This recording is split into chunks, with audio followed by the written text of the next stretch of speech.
And we are live. It's Dr. J here in the house. Today's topic is going to be on why you get tired after you eat. Today's a live Q&A session. I'm going to give a couple-minute lecture on this topic, and then we'll dive into questions. So off the bat, why do you get tired after you eat? A couple of different reasons. Number one is reactive hypoglycemia. Reactive hypoglycemia is when you eat too much carbohydrate for what your body needs. Your blood sugar shoots up really fast.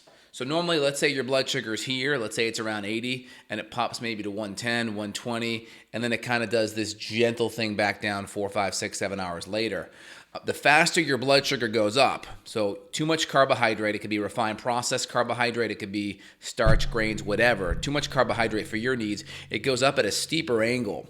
And the steeper and the faster that blood sugar goes up versus a gentle angle like this, the faster it goes up, your pancreas reacts by producing a lot more insulin. It sees the steep spike going up and it overshoots insulin to compensate for the steep incline and how that blood sugar is going up, and that crashes the blood sugar, but it doesn't just bring it back, it brings it actually too low. So what goes up must come down, and it actually goes even lower, and that can create a hypoglycemic spike. Now you're tired or anxious and jittery, and now you have more cravings and more mood issues, and you can have more symptoms because of that. So it's very possible you could be having a reactive hypoglycemic spike. Too much carbohydrates in general, whether or not you have that reactive hypoglycemic drop in blood sugar, could easily just cause a lot of insulin, and that insulin stimulates lipogenesis. Lipogenesis means fat, lipogenesis means forming, so forming new fat. So it's taking all this carbohydrate, it's shuttling it to the liver, it's converting it into fat. Once your glycogen stores are topped off, it's getting converted to fat, and that fat process of lipogenesis, forming new fat, is actually very, very energy depleting. So it sucks up a lot of energy, it sucks up a lot of resources. So it's very possible that could be what's happening with your energy. It's getting depleted because of all the lipogenesis that's happening. Very, very possible. So that's number two. Number three is you're just not eating enough. You're just not getting enough nutrition in, and you're kind of in this hypocaloric state throughout the day, and that's keeping you on a lower energy state as well. Hypocaloric equals hyponutrition, right? Low calories means you're not getting enough nutrition. Just like anorexics, they're not going to be getting enough nutrition. I would say number four after that was just you're eating too big of a meal, too much of a meal.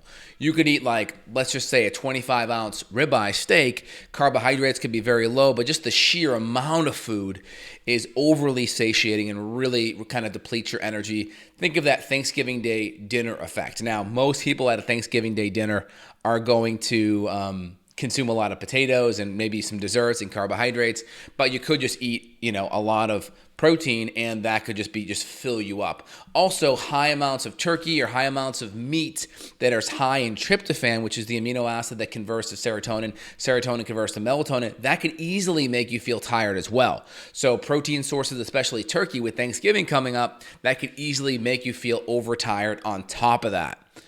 And then, of course, just low thyroid function is another big one. Again, punctuated fatigue after a meal, usually with lower thyroid or lower adrenal, you're going to have it all the time kind of thing. But hormonal issues like thyroid and or adrenals that are on the lower side, that the food stress may be enough of a stress for you if your digestion's poor to really zap and take away a lot of your energy. It's very possible that could be what's happening. All right, I'll open it up for questions. Hope you guys are enjoying the chat. If you are, smash the like button. Give me a thumbs up. Make sure you hit that bell so you get notifications, and put your comments below. Let me know what you guys notice about your meals and when you get tired, when you don't, things that have helped you, things that haven't. Of course, things that could help are going to be just dialing the carbohydrate in, dialing the meal size in, making sure you have enough digestive support going, because a meal too big also puts stress on your digestive system. Not being able to break down those foods could also be a stressor on your body as well. HCl enzymes, getting your carbs dialed in. And of course, if you have hormonal imbalances like adrenal or thyroid issues, make sure you get those dialed in as well. All right, let's open it up for questions. Can you please recommend a brand of glutathione which has a pump? You mentioned I need 10 pumps prior to test. Yeah, so what I can recommend for you, Kelly, is I'll have my staff invoice you the one that we use in the office. So if you didn't get it last week when we chatted, let's make sure you get that today. I'll have my staff invoice for you that. Excellent. James writes, Dr. J, is expeller pressed canola oil safe to consume than just regular pressed canola oil? I mean, definitely you want to avoid canola oil in general. Canola oil goes through a ridiculous amount of refining process to make it. The fats end up getting destroyed. They have to be deodorized and cleaned out. Not a good fat to use. If you want a mono unsaturated or a liquid fat, you're better off doing a really clean olive oil or a really clean avocado oil. Avocado oil is probably much, much better to use than that. Excellent. All right, cool, guys. Let me know when you got a couple more questions here. Hopefully you're enjoying today's talk. I'm going to just take some of my supplements here. Give me one sec. So what's on the agenda, guys? What's happening?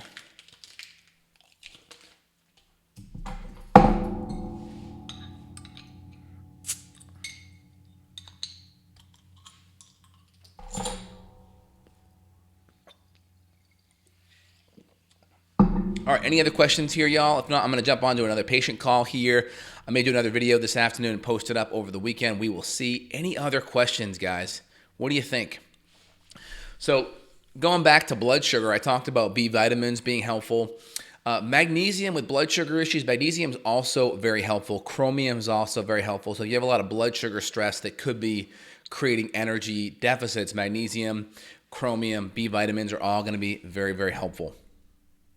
Excellent. All right. I get really sleepy, but I eat really late and try and do my best to lose weight, so I don't eat bread, mainly oats. I took a sugar test that was no high reading, one actually quite low in the 80s. Okay. I don't really see a question there, but yet carbohydrates, grains, definitely cut them out. How can you find exactly what causes your sleepiness? You got to see a good functional medicine doctor. You got to make sure the diet's good, digestion's good. Got to look at the adrenals, female or male hormones, thyroid. Got to look at all those different things. And then from there, you can kind of come up with an idea of what's happening. Mitochondria can be a big one, especially with malabsorption. There could be a lot of B vitamin issues that aren't quite being absorbed well. It's very possible that that's the case as well.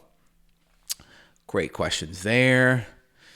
I get so tired after lunch every day. I have to take a nap. I have a leaky gut and high cortisol and high histamine. What can I take to help with this? Well, you have to watch the beginning of my video. It just depends on why you're getting tired after your food.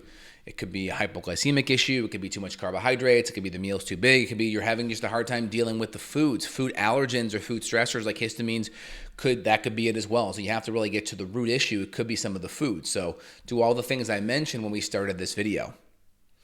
I try to use stevia, no Indo, use sugar, but mainly stevia. Okay, good. I don't see a question though. Do you notice any difference between fatigue in veterans versus civilians?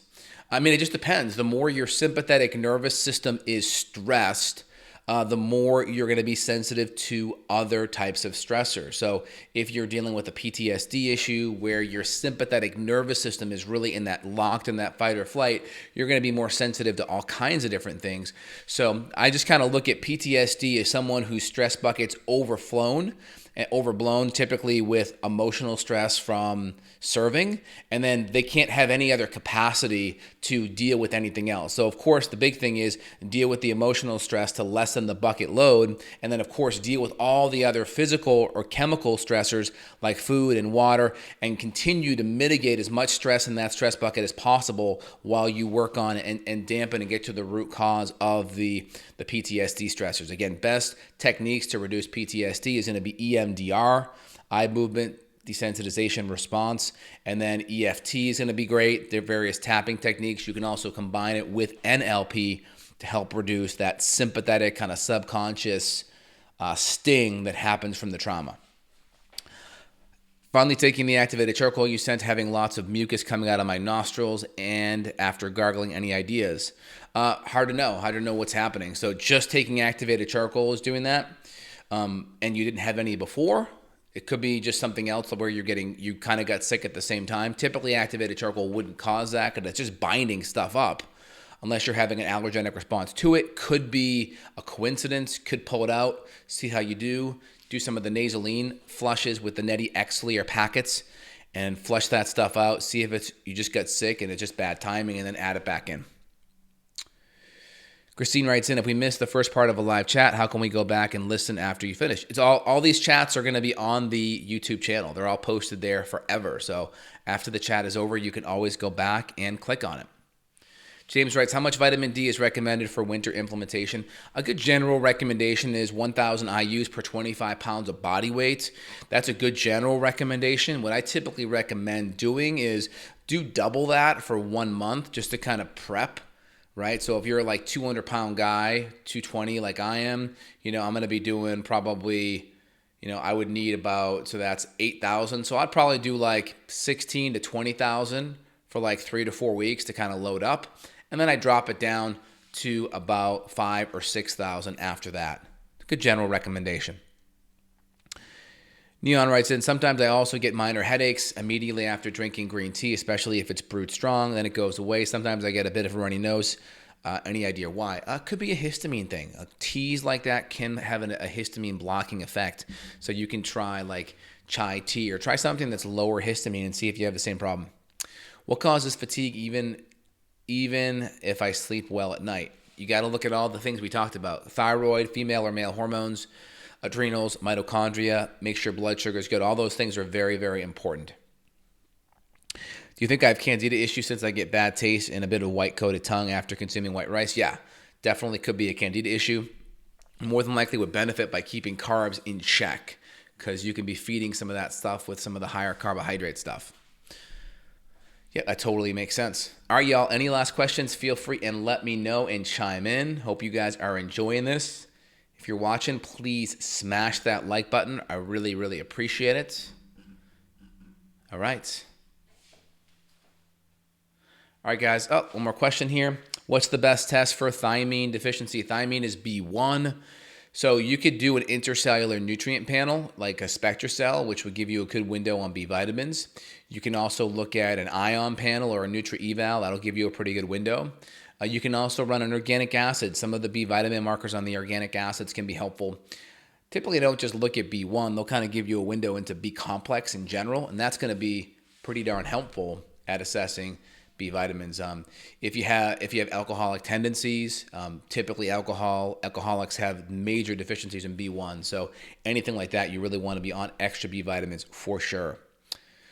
Could you talk about functional medicine approach and endometriosis on another occasion? So yeah, I can do a couple of questions on that now. So endometriosis is going to be strongly linked to estrogen dominance. So the first thing you want to look at is where's your ratio of estrogen to progesterone, especially in that luteal phase. We want it to be about 25-1 progesterone to estrogen. We want to make sure we're not adding estrogens into our body via the environment, via pesticides, via chemicals, via plastics, via toxins in the water supply, hormones in the meat. So you really want to make sure that you have all of the food stuff, all of the hormone stuff, all of the toxin stuff under control with your food. And then, of course, if there's estrogen metabolism issues, we may use sulfur amino acids, glutathione, fiber, vitamin C, diindol methane to help support detoxification. We may even use herbs to help support and supplement extra progesterone as well. Best flush for sinus congestion. I like using the Nasoline device, and then I'll use the Neti X-Clear packets, which have xylitol, some minerals in there. That's helpful. And then you just kind of flush it for 1 to 2 seconds up one nose, blow your nose, 1 to 2 seconds up the other nose, and then blow your nose, and that works phenomenal. Regarding eczema, first thing is go on an autoimmune diet. That's the first thing, and see how much the food is moving the needle. Sometimes the food can really be a big, big game changer. All right, y'all, hope you guys enjoyed this. I may try to come back and do a video later on today. If not, you guys have a phenomenal weekend, and I'll be back on Monday for, I think, 2 podcasts on Monday. So stay tuned. The last question, what do you think about popular magnesium protocol to assist in copper deregulation? They suggest upping all iron and vitamin D supplements even when low. I'm not really familiar with that. I'm not too worried about copper unless you're taking a lot of supplemental copper. If you look at a paleo template, the highest foods in copper are also the highest foods in zinc. Zinc tends to outweigh or kind of rebalance out copper. So as long as you're not getting over amounts of copper, if you're getting a high amount of copper, but you're also getting a high amount of zinc, zinc and copper tend to have a ratio back and forth. So as long as zinc is good and you're not over supplementing copper, then you're probably going to be fine. Excellent. All right, excellent, guys. Hope you guys enjoyed that. Lastly, could brain trauma possibly keep a person in fight or flight, stress response, decreasing one's energy? Yeah, I mean, it definitely can. So if you have any brain trauma, big things I like are going to be hyperbaric oxygen therapy to help with the inflammation in the brain, seeing a really good craniosacral chiropractor or massage therapist to make sure the cranial bones are all moving so cerebral spinal fluid can flow through the brain to help with healing. And then last but not least, you can always do pulsed electromagnetic frequency and or various laser frequencies, laser therapy to help calm down inflammation in the brain. A really good functional chiropractic neurologist can be very helpful. Take a look at my podcast where I interviewed Dr. Jared Siegler. It's very, very helpful. I've heard most glutathione is a waste of money since it loses its potency pretty much right away. Yeah, just make sure you're getting good quality ones, right? You can do the S-acetylglutathione, which is great. You can also just do cheaper NAC, or a really good brand of liposomal glutathione is also helpful too. Liposomal glutathione is also helpful too. All right, guys, you have a phenomenal day. We will talk soon. Take care.